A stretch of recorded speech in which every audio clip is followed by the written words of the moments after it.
Este es un pedazo de bizcocho que nos queda todavía de nuestra boda, que fue hace un año. Este es el bizcocho que estaba guardado por un año y lo cortamos esta semana. Pero hay una persona muy especial que todavía no comió de él, yo quiero que coma, que es mi madre. Ella por razones de distancia pues no pudo estar en nuestra boda.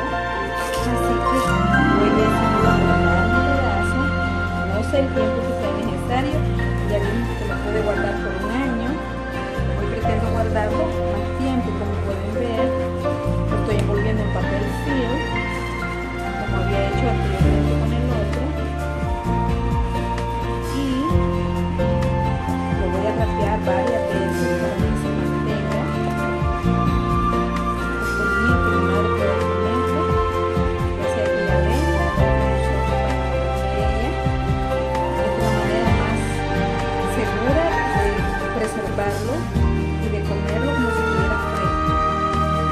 Hoy es agosto 25. Ha estado por un año guardado, pero lo cortamos como pueden ver, está en papel film.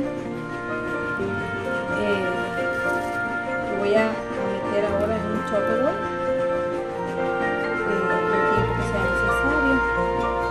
Así que desde la primera parte, que es un papel film, okay, lo voy a meter en este container, lo voy a cubrir